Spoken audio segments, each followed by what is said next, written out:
NCP জড়িত হওয়া মানে কি এটা আমাদের গায়ে গন্ধ আসা। এই যে অপু অপহরণ হইল কি একটা ভিডিও স্ক্রিপ্ট বাইর হয়েছে যে আমার কথা হচ্ছে এটার সঙ্গে আসিফ মাহমুদ জড়িত।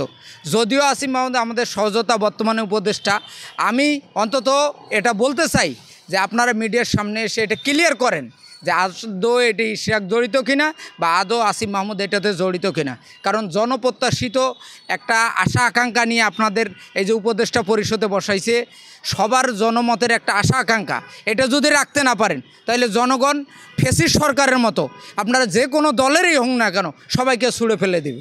এনসিপির কিছু কার্যকলাপে যদিও আমাদের সহযোদ্ধা বৈষম্য বিরোধী একটা প্ল্যাটফর্মে সবাই ছিলাম, আমার কথা হচ্ছে যে আপনারা যদি জড়িতই না থাকেন তাহলে এটা আলোচনায় আসতেছে বারবার কেন?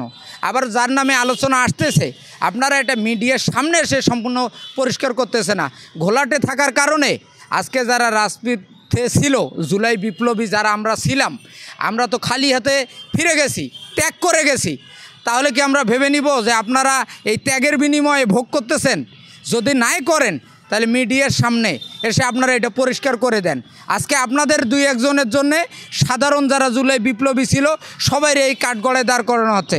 শেখ হাসিনার পতন হয়েছে বৈষম্য ছাত্র আন্দোলন, এই আন্দোলনে আমি একজন কেন্দ্রীয় সংগঠক এবং 35 আন্দোলনে ইনভলভ ছিলাম। আজ যারা আপনার কোটা সংস্কার বৈষম্য বিরোধী আন্দোলন করে দল গঠন করেছে তারা আমাদেরই সহযোদ্ধা। সে আসিফ বলেন, নাহিদ বলেন, আক্তার বলেন, কিংবা যাদের নাম আপনারা দেখতে পাচ্ছেন আদিব বলেন, সবাই আমাদের সহযোদ্ধা। অতি দুঃখের বিষয়, অতি কষ্টের বিষয়, আমরা চেয়েছিলাম আমাদের সহযোদ্ধাদের নিয়ে আমরা একসাথে রাজনীতি করবো, একসাথে আন্দোলন করবো, লড়াই করবো, সংগ্রাম করব। যেভাবে একসাথে লড়াই সংগ্রাম করে আমরা শেখ হাসিনাকে পতন করেছি, কিন্তু আমাদের সহযোদ্ধারা নতুন দল এনসিপি গঠন করার পরে তারা বিতর্কের পর বিতর্ক তৈরি করছে।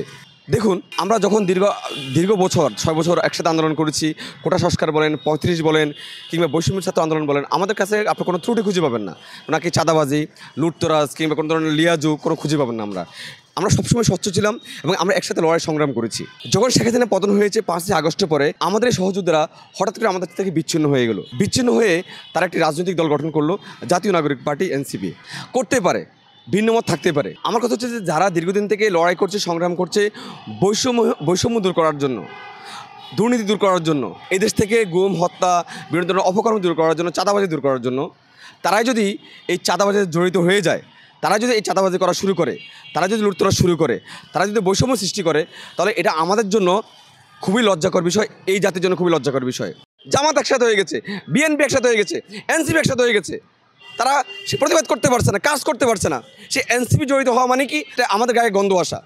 তা আমি মনে করছি যে তোমরা এসব অপকর্ম থেকে বের হয়ে আসো, নতুবা আগামী দিনে যে স্বপ্ন দেখছে দেশের জনগণ যে তোমাদেরকে নিয়ে নতুন রাষ্ট্র গঠন করবে, তোমরা সংস্কার করবে, তোমরা এই দেশের মৌলিক সংস্কার করে এই দেশের জনগণের প্রত্যাশা পূরণ করবে, এদেশের মানুষকে এগিয়ে নিয়ে যাবে, দুর্নীতি মুক্ত করবে, চাঁদাবাজি মুক্ত করবে। আর আমি যদি চাঁদাবাজি মুক্ত করার কথা বলি, আমি যদি চাঁদাবাজি করি তাহলে এটা হয় না। এটা সবারই কথা, মানুষ হাসে এগুলো শুনে।